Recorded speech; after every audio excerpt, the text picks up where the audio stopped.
Hello everyone, it's Niz, and this indie Shindig is going to be a two-package deal. I was weighing up whether or not to cover both, but when I actually sat down and explained why I was only covering one, I ended up reviewing both of them in my first draft, so I guess that answers that. 10S, not to be confused with 10s, is a pretty simple game conceptually. You're dodging projectiles made by the monsters towards your side of the field while creating ones of your own by producing a ball to serve onto their side, or deflecting special projectiles they create to do more of the same.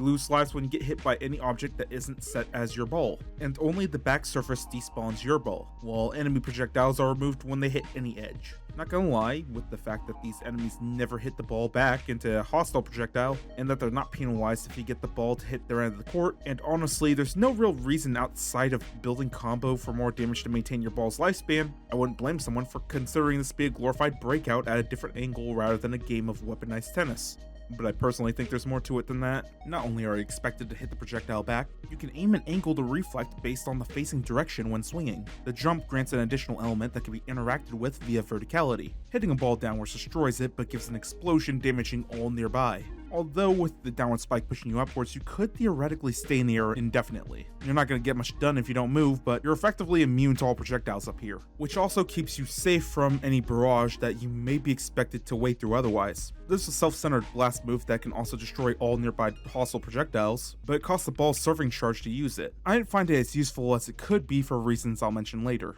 Kind of showing a lot of missed opportunity to utilize the upper axis though. The only enemies that go aerial for the majority of the game are enemies that hop around. One enemy that flies on their side of the field but does literally nothing else, and the final boss can fly over to your side of the field. The bombs they drop have such a low travel speed that they're basically impossible to hit you unless you misplay wildly.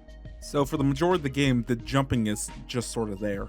There is a dive though, which is arguably overpowered because it makes the character's entire body a paddle swing, giving you a quick, strong horizontal burst of speed with no cooldown, along with essentially widening your swing's hitbox. The only downside being you're still damaged if you try to intercept untouchable projectiles, so it's not an iframe. And there's a tiny window after you dive where you have to get back up, which with an upgrade you can almost remove entirely. Clearing out stages gives you 3 upgrade options at the end of it to select. The middle one is always health, being basically your only means of gaining or healing max health, and the other 2 are randomized upgrades varying in usefulness. I guess you could call this a roguelike, but that's really pushing it. These upgrades don't drastically change your playstyle or anything, they all just make you directly more effective at what you're already doing. I'm not crazy about the system because although you can change the difficulty and the number of waves and all that, you're most rewarded to go from beginning to end. Rewarding the player for marathoning through is one thing, but the lack of healing options, or way to build up health other than completing the level and declining other upgrades encourages a long, arduous passivity that I think negatively affects the pacing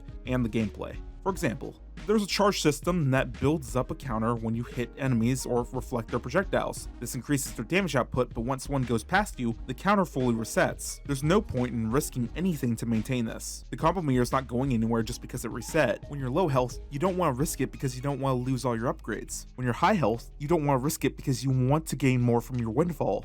This along with the ball you serve seemingly having no timer, lifespan, or any reasonable spawn cap for that matter. You could run around putting down as many balls as you'd like to serve later as you bank more charge. Then hit them all, then build combo in the barrage before one inevitably comes over to your side of the map and removes the charge. Though admittedly, some of the most fun I've had with this game has been building up a volley of balls and firing them all at once in one swing at a single enemy. And since they're stunned longer the more damage they take, having them stand there completely befuddled as they realize they've been hit by 10 tennis balls at once before popping out of the aether. The boss designs are okay in my opinion. A lot of them depend on the same motif of summons or hopping around and attacking, so much so to the point where the normal enemies in the level encounters usually steal the show in comparison of how much you have to strategize around them. I like the final boss because it was the only one that punishes you for spamming flight and encouraged you to be aggressive while it was on the ground, an opportunity window that shrinks the more damage the boss takes, as every character's attack pattern becomes quicker the less health they have. The customization is impressive for the game size. You can change the UI color palette, a wide assortment of camera options from whether or not said camera follows you, the distance, height, the FOV, not the angle unfortunately, but you can drastically change your perspective with these things to an outright unreasonable degree if you really wanted to. Though, since the 3D is a propped up model, it will be harder to see the character models from a bird's eye view, but even from insane heights, they're basically always visible to a degree so long as the camera can reach them. There's even a 2-player mode and you have the option of whether or not to have it be split screen,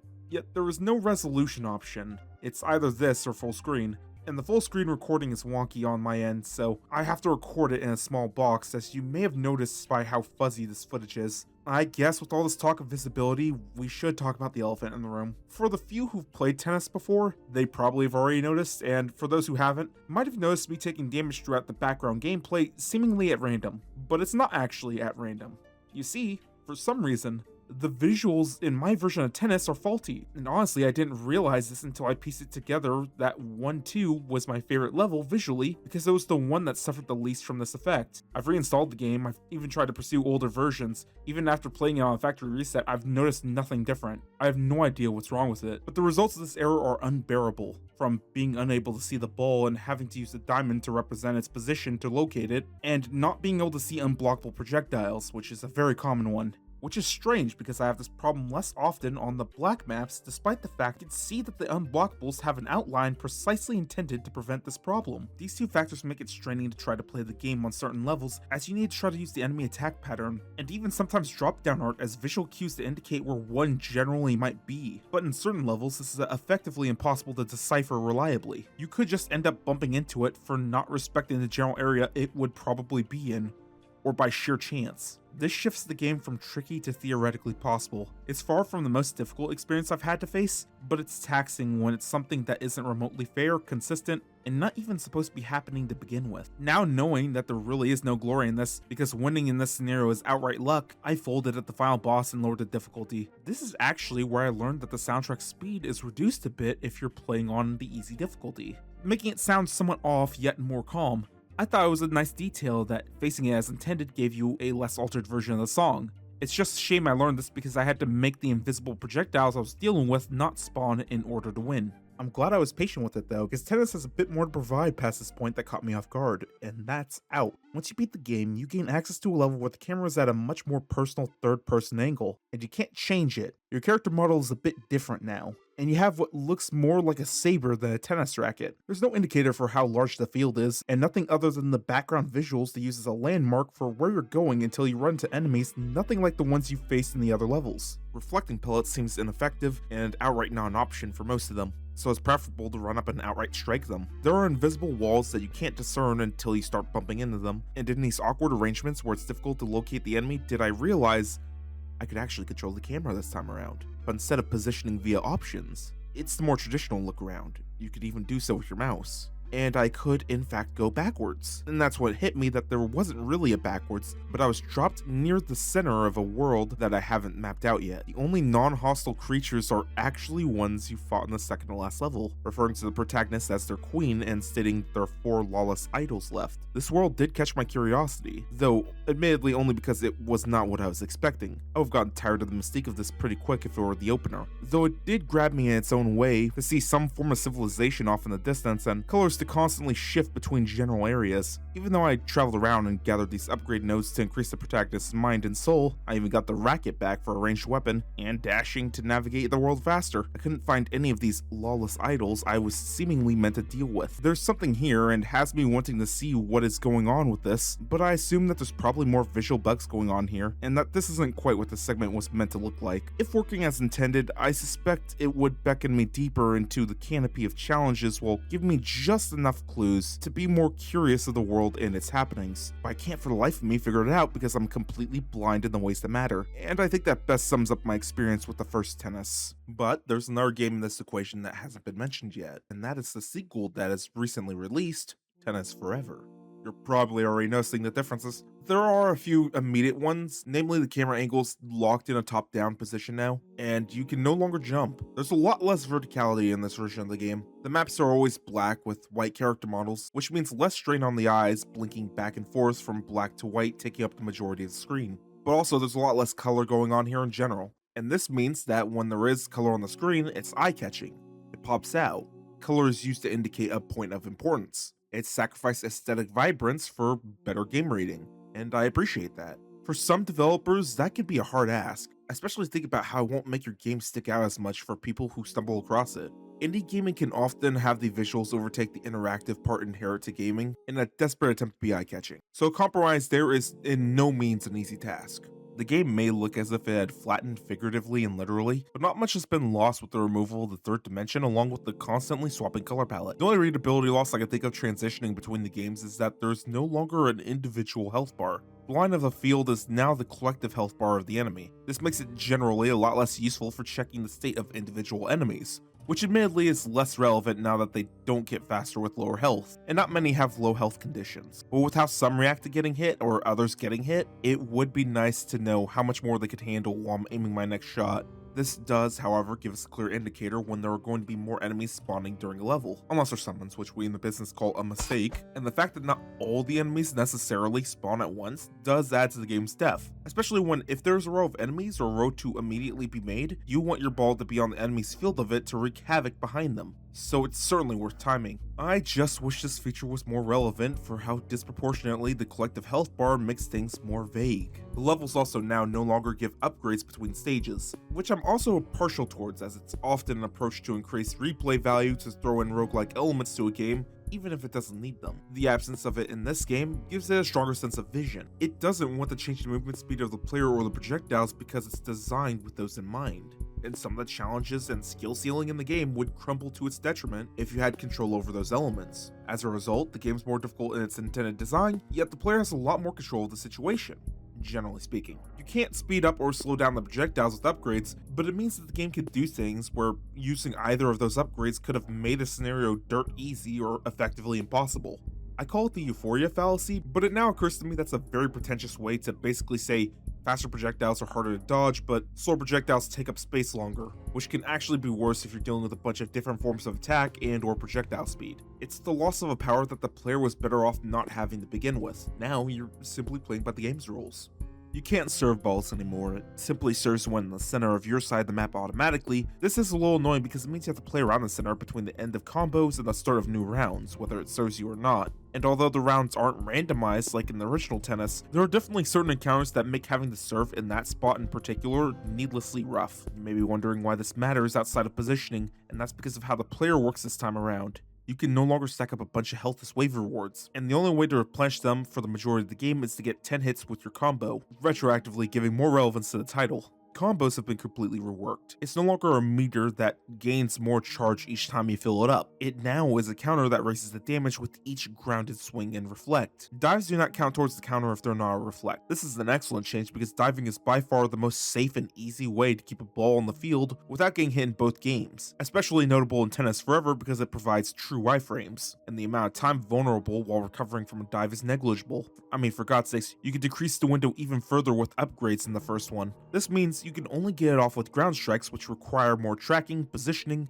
and since the ball can no longer be forward struck for a safe, straightforward launch, your positioning also affects how much control you have over the next shot as well. Hitting it in the center might actually give you less control over the trajectory, while hitting it on the edge, which is a far more difficult and risky feat, could be the key to stabilizing a ball which is constantly bouncing around left or right. Building up combo is risky and oftentimes not worth it. It's slower, requires more precision, and you're rather vulnerable after swinging. But in other scenarios, stalling out with chip damage just means you'll be stuck in a bullet hell boss fight longer to inevitably make a mistake. That, along with a 10 count giving a healing heart, assuming you catch it, means there's a lot of argument to be made off these elements alone that grounded strikes are invaluable for building momentum and recovering from previous mistakes by excelling later on, and taking chances with enemies whose patterns you're more familiarized with. It's a simple and effective risk-reward system. The game's a lot more forgiving with your count as well. You don't lose it when the ball goes off the map, but instead when there's no ball left on the screen nor any effect related to your charge in play. It also only takes away a flat 5 charges when this happens. So although you're capped out at 10, you don't have to start from scratch at higher counts. The charge isn't just for damage and healing. If you hold down the attack button, you move at a snail's pace, but also cause the ball to explode on its next impact after you hit it. The size and continuous damage it deals dependent on the charge amount, but doesn't reset your counter if there's another ball in the field. This means there needs to be a lot of strategy and timing behind this, as you really need to predict your enemy's pattern and track the ball for growing all movement speed and being less vulnerable while preparing the strike. And if there's more than one ball, you don't lose your charge from successfully doing so. Or if you get the effect off and happen to reflect a reflectable projectile before it ends, you also save your count. At 10 count, you can also use a blast effect that does a fair amount of damage in a narrow cone, and removes all hostile attacks from the map at the cost of all your count instead of 5. As mentioned earlier with risk and reward, it's all an effective compromise of encouraging the player to be aggressive, but being punishing if their plays are clumsy or greedy. The enemies are no longer simply stunned by damage. There are thresholds that stun bosses, but I don't know what actually provokes them. Only that said stuns get extended if you can chain hit them before they recover. Enemies don't get faster attack patterns at low health anymore, but there are plenty that react to getting hit, plenty that react to not getting hit, and some that react to others getting hit. You really want to learn how to control the ball to some degree because of that, otherwise the dodging part of the game is going to get a lot more punishing. The game plays around the fact that the enemies don't necessarily have to be on the field, but you do. In one boss, enemies are thrown just at the edge where it'd be impossible to hit them without an explosion effect. During the arena boss, enemies will throw explosive weapons onto your field that you have to dodge, and can even reflect towards the boss if you position well. There are, as you have undoubtedly seen, more forms of attacks now.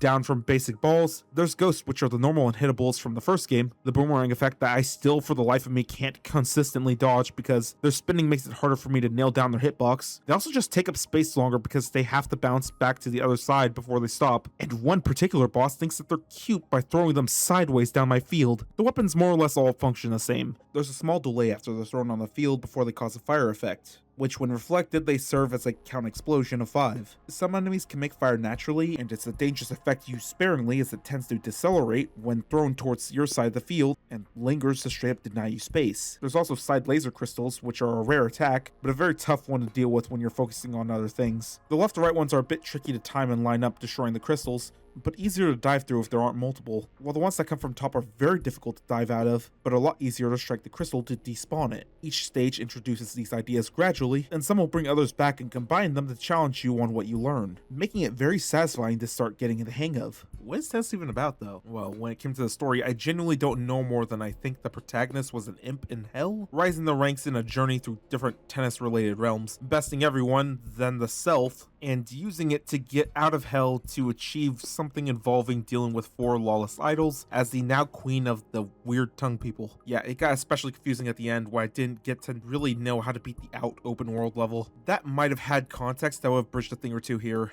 Now you play someone who I thought was a different character, at least until it was heavily implied to outright stated by the bosses and the letters from your followers that you're the very same queen from the first 10S, returning to hell for reasons I'm not certain of. I can only imagine it's for the humanitarian cause of curing the mass amnesia that took place in hell that had them forget their place and talk trash. There's a lot of vitriol and mockery from the bosses in later levels. I don't know why or how we return to hell, but the protagonist seems content with defeating everyone and getting the medal until it seems to have been stolen from her. Likely teasing the post-game content Chloe mentions in the patch notes as of the time of recording. The mystique behind it honestly is more alluring than the actual story, especially with the foggy miasma that becomes just visible in the letters that the protagonist receives. That makes it obvious that they aren't just random shapes of the wind. In short, the story's serviceable for what it provides.